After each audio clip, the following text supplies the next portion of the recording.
E aí pessoal, tudo bem com vocês? Aula 2 de pontuação, vamos dar continuidade à nossa aula. A primeira aula foi dedicada apenas à vírgula, à ordem direta dos termos, e nesta aula a gente vai aprender os outros tipos de pontuação, mais simples do que a vírgula, mas que são necessários para que eu estude para uma prova. O nosso primeiro caso é o caso do ponto final. Para que serve o ponto final? Para encerrar uma frase declarativa. Eu estou declarando, eu estou afirmando alguma coisa. O ponto afirmou que o concurso sai ainda este ano. Este com T para relação com o futuro, e eu tenho uma afirmação aqui de uma frase. Sai este ano, eu estou afirmando. É uma frase declarativa que se opõe a uma interrogativa. O concurso ainda sai este ano? Interrogativa, não é verdade? O concurso ainda sai este ano, posso fazer uma exclamação ou simplesmente um ponto final. Estou declarando alguma coisa. O ponto final também serve para encerrar períodos. Aqui está encerrando o período, aqui também está encerrando períodos. Note que lá na aula de período composto, nós falamos que os períodos são encerrados por pausas fortes. Uma dessas pausas fortes é o ponto final. E também serve para abreviar palavras. Olha a abreviação aqui de Vossa Excelência, tá bom? Bastante simples o uso do ponto final. A gente sabe que depois do ponto final nós começamos com letra maiúscula, obrigatoriamente. Nos dois pontos, eles servem para alguns casos. Veja, para iniciar a fala de personagens, isso aqui é o uso mais clássico dos dois pontos, é o que a gente aprende lá na alfabetização e continua aprendendo também para concursos públicos, tá? Também serve para iniciar um aposto ou algum item em enumeração, qualquer elemento que vá enumerar e explicar alguma coisa posterior. Geralmente é um aposto. Este é o problema da geração.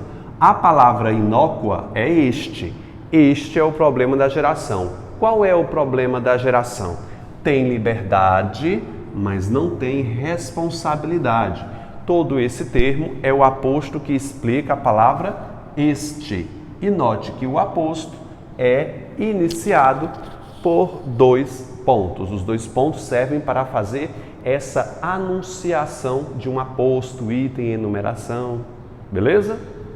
E o nosso terceiro caso, os dois pontos também servem para iniciar uma citação, né? É como disse Platão, de todos os amigos selvagens, na verdade, os dois pontos servindo de início, de ponto, de ponte para que se faça a citação, ok? Já nas reticências, elas servem para várias coisas. 4 tópicos eu anotei aqui. Para indicar continuidade de alguma ação ou fato. Era uma vez, geralmente começa na primeira página. Era uma vez, 3 pontos, aí vira a página, né? Aí a história continua. Depende, a banca FGV pede várias interpretações, vai depender do contexto em que a palavra esteja escrita. Nesse contexto que eu disse aqui, e para indicar a continuidade de um fato. Mas eu poderia citar vários contextos em que a palavra era uma vez, aliás, a expressão era uma vez, e esses reticências, podendo expressar diversas coisas, diversos contextos. Veja esses outros 3 aqui, contextos com reticência. Vim até aqui achando que, não, deixa pra lá. Sabe aquela pessoa que eu sei que não vai concordar comigo e não adianta discutir com ela? Sabe aquela pessoa que já tem um argumento cristalizado na sua cabeça e você desiste, você cansa, dá aquela preguiça de argumentar com outra pessoa? É essa frase aqui, ó. Vim até aqui achando que deixa pra lá. Esses reticências aqui, esses 3 pontos, vão indicar suspensão ou interrupção de alguma ideia. É uma desistência da continuidade do meu pensamento. Aí a banca pode cobrar de diversas formas. Pode-se deduzir que o interlocutor desistiu da argumentação. Aí lá, letra A, correta. Então tudo depende de como a banca está trabalhando isso aqui. Eu tenho uma suspensão de uma ideia, uma desistência. Tudo bem? Não há motivo para tanto mistério. Veja que quando eu fiz uma pausa aqui nesses 3 pontos e eu comecei com letra minúscula aqui, eu dou a ideia que fui enfático. Note que essa pausa causa um impacto grande para a última palavra. Não há motivo para tanto mistério. A palavra mistério é pronunciada de uma fala só, de uma fonada só, de uma entonação só. E quem é responsável por isso é a pausa anterior. Portanto, as reticências aqui mostram uma ênfase em relação à palavra seguinte. Ela tem uma relação aqui enfática. Note que começou com letra minúscula porque foi uma continuidade da ação. Aqui não, houve a interrupção da ideia e começou uma nova ideia. Quando for continuidade, geralmente é quando é relação de ênfase, ele começa com letra minúscula, tá? Isso vai depender do autor. Eu disse que ela não era boa em português. Na prova ela tirou... esses 3 pontos aqui, ele vai suspender a ideia e pedir que o interlocutor interprete a continuação dessa frase. Na prova de português ela tirou bom. Se ela não era boa em português, ela deve ter tirado uma nota ruim. É um processo de dedução, eu não posso provar. Os 3 pontos deixam essa ideia suspensa, essa ideia em aberto, pedindo que o interlocutor interprete o que foi que ele quis dizer isso. Tudo depende de um contexto. Te mostrei os 4 contextos em que as reticências são usadas. Continuidade de um fato, interrupção de uma ideia, ênfase em uma palavra ou uma ideia, e aqui nós temos a dedução, o processo de interpretação final em aberto. Os parênteses, eles têm uma função semelhante à da vírgula, só que nós temos uma escala, segundo José Carlos de Azeredo, de importância, de chamar mais atenção. As vírgulas, os travessões, que a gente já vai falar dele, e os parênteses, eles têm uma escala de ênfase, segundo José Carlos de Azeredo. As vírgulas, elas isolam determinado elemento, que se quer dizer, isso aqui também poderia ser isolado por um par de vírgula, por um par de travessão ou um parêntese. Se a informação não é de suma importância, se não precisa de um breque maior quando você estiver lendo, nós usamos a vírgula. Quando a gente usa o travessão, o breque é maior, ele costuma chamar mais a atenção de quem está lendo. É tanto que se você bater os olhos em um texto e tiver um par de travessões isolando um termo, ele chama bem mais a atenção do que o par de vírgula. E o parêntese chama muito mais do que o próprio travessão. Consegue compreender? Nós temos essa escala de ênfase, segundo José Carlos de Azeredo. Eu não encontrei isso em outros autores, tá? Pelo menos não nos que eu li. Veja. Ele viajou neste sábado 18, está isolando o termo aposto 18. Aqui não é um aposto, como é que eu chamo isso? Aposto circunstancial. Sábado e 18 são 2 adjuntos adverbiais temporais e o segundo, além de ser um adjunto adverbial, é um aposto circunstancial. Ou seja, ele serviu para dar uma informação de quando é esse sábado. O IBGE, Instituto Brasileiro de Geografias e Estatísticas, note que o parêntese aí está isolando o aposto da sigla IBGE. Beleza? Ótimo. No ponto de exclamação, aqui, dentro dele, não está na apostila de vocês, mas vocês podem anotar isso aí. O exclamação, ele tem um forte apelo sonoro quando é escrito. Tá? Portanto, olha gente, vai escrever uma dissertação argumentativa, não use exclamação. Você não precisa aumentar o tom. Entenda uma coisa, o ponto de exclamação, além de declarar alguma coisa, ele aumenta uma tonalidade. Se eu dissesse o seguinte, lê para mim essa palavra aqui, socorro, o ponto final ali fazendo uma declaração. Já pensou num prédio pegando fogo e tu diz, socorro. Ei, você que vai passando aí, socorro. Você não vai dizer isso, você vai dizer socorro, vai dar uma ênfase, vai aumentar a voz, vai gritar. É para isso que eu coloco o exclamação. Vitor, eu já vi em gibi, em quadrinho, uma sequência de exclamações. Socorro! Essa sequência de pontos de exclamação, no gibi, na linguagem coloquial, é comum. Na norma culta isso não é possível, tá? Norma culta e um texto mais culto, não. Vitor, eu estou escrevendo um texto narrativo. A fala da personagem é uma fala coloquial. Posso colocar totalmente naquele contexto. Você pode exagerar nas exclamações, tá? Mas tem gente escrevendo em textos cultos, né? Em textos jornalísticos, textos informativos. Não use o exclamação. Bicho, esqueça o exclamação. Exclamação é grito, é entonação. Fica ligado nisso. João, volte aqui. Além de ser um ponto de exclamação, ele também pode separar um vocativo. Note que eu estou chamando João, volte aqui. Mas não é um João normal. João, volte aqui. Não é assim. João, volte aqui. Note que eu dei uma entonação. A exclamação, além de separar o vocativo, ele aumenta a tonalidade de voz. Fique atento.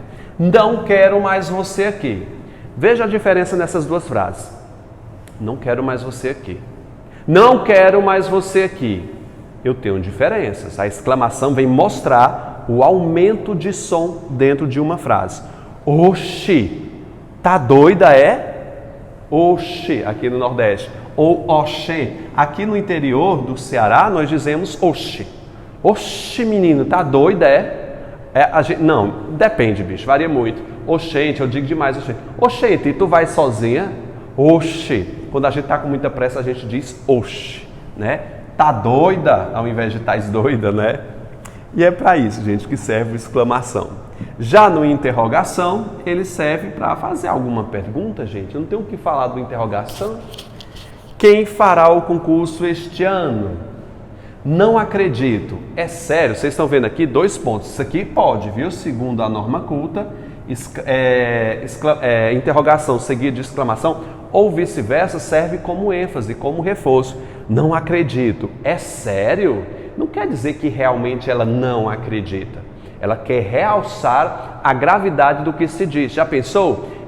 Aquele prefeito que tinha 1% de chance de ganhar. Aí você diz, não acredito. É sério?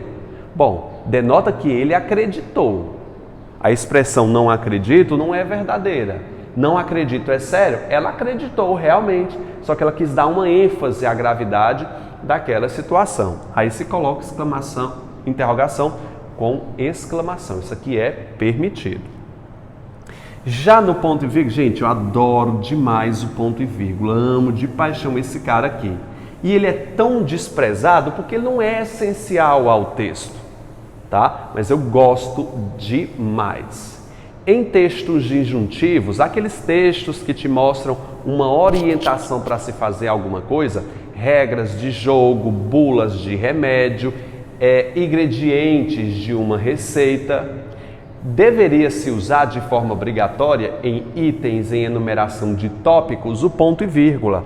Uma xícara de trigo, ponto e vírgula, uma xícara de leite, ponto e vírgula, uma xícara de açúcar, ponto e vírgula, e o ponto final para encerrar a listagem. Ele serve em tópicos, costuma-se colocar esses pontinhos aqui, né? Serve para fazer a listagem.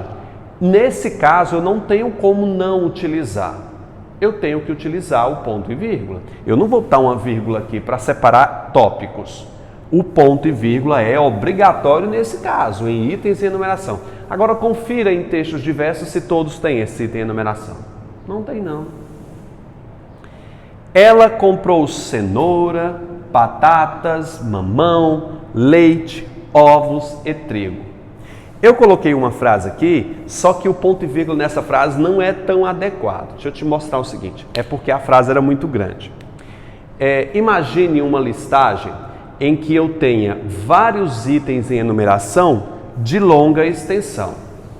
Eu digo, Ela comprou cenouras do alto da serra, do morro do Crato, vírgula. Aí bota um termo muito extenso.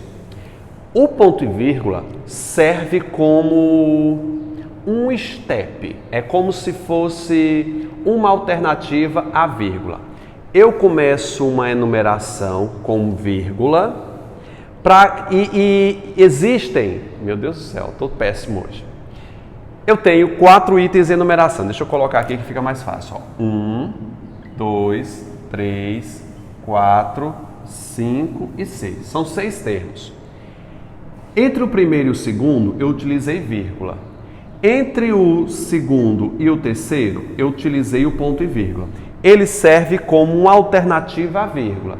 Para que eu não enche e seja repetitivo nas vírgulas, o ponto e vírgula poderá vir entre 2 vírgulas.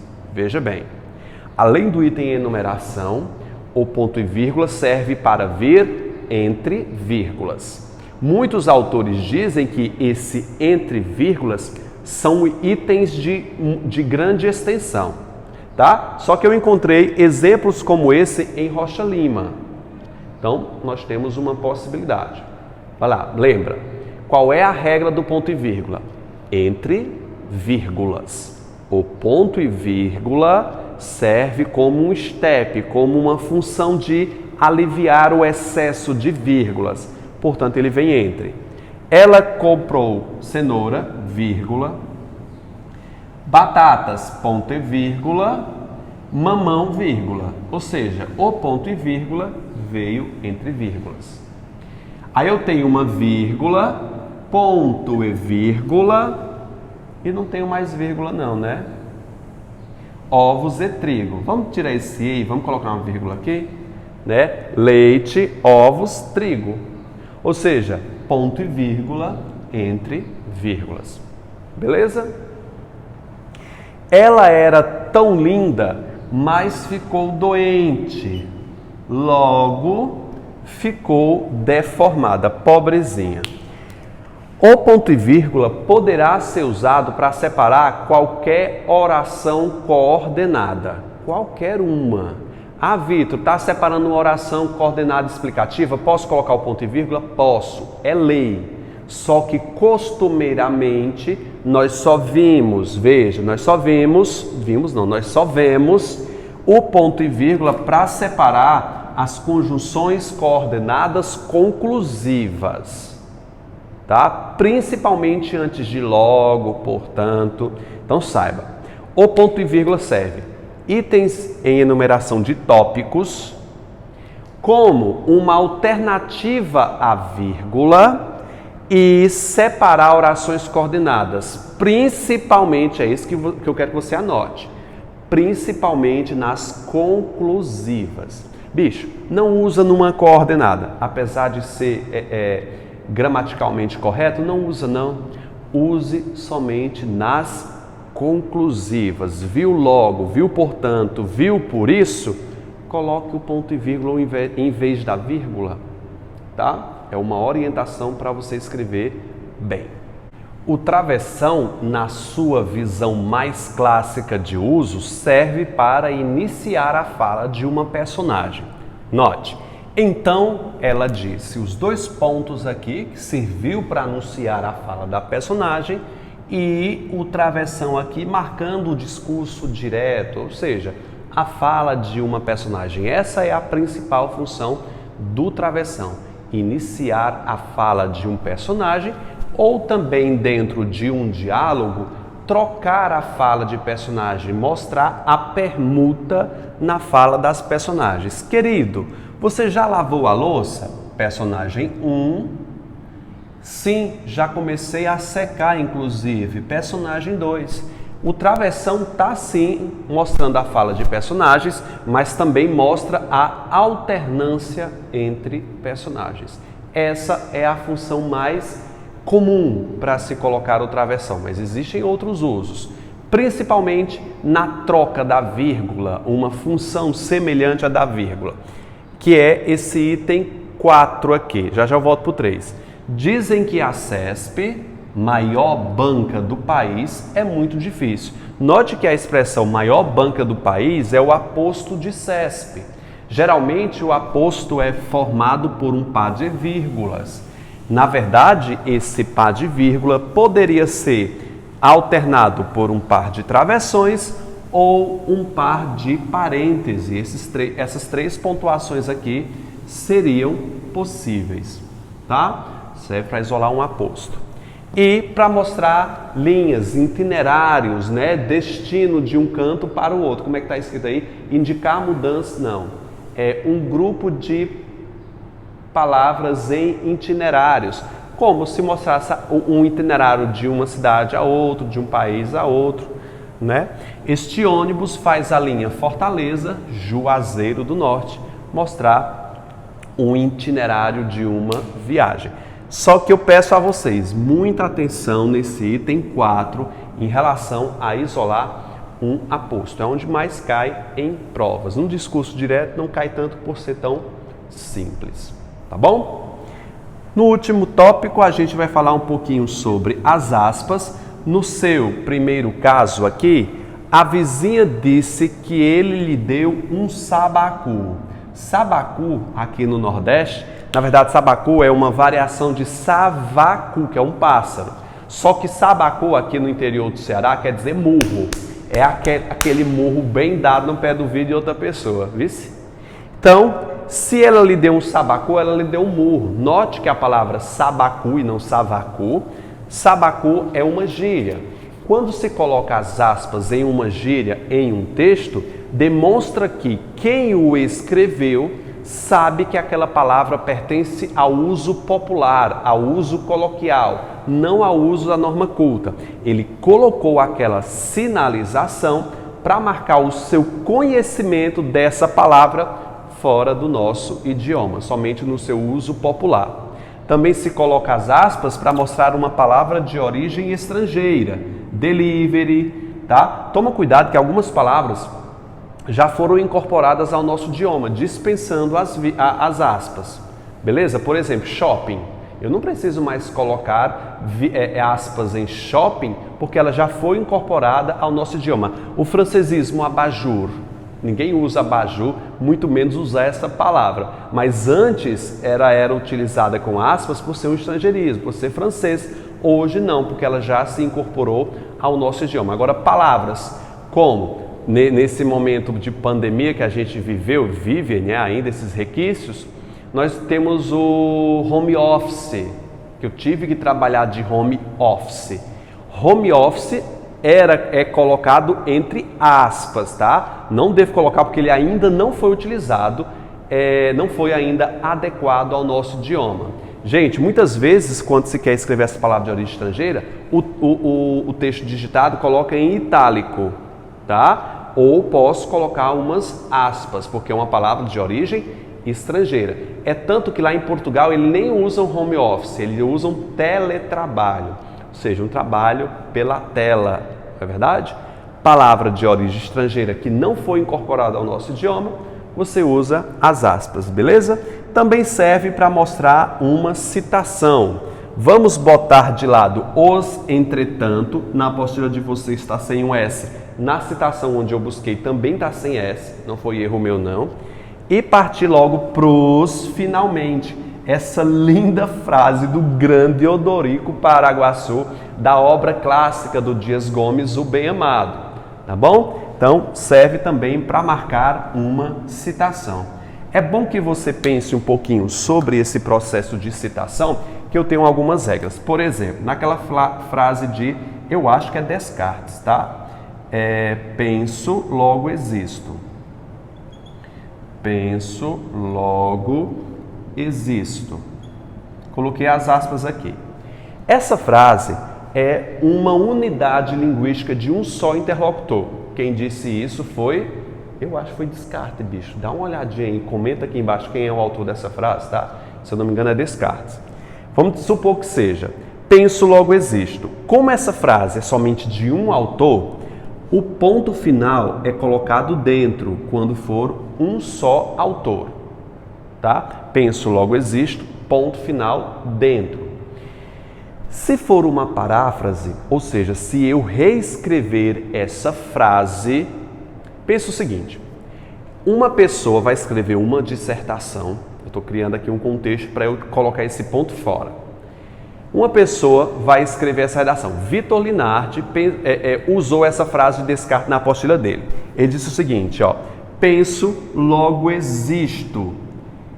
Grande pensamento de Descartes. Grande pensamento. Pronto, fechei aspas. Vitor Linardi transformou uma frase de Descartes. Pensa comigo.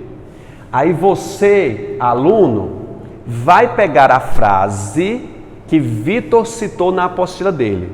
Você é o terceiro autor. Você vai escrever na sua redação uma frase de Vitor modificada de Descartes.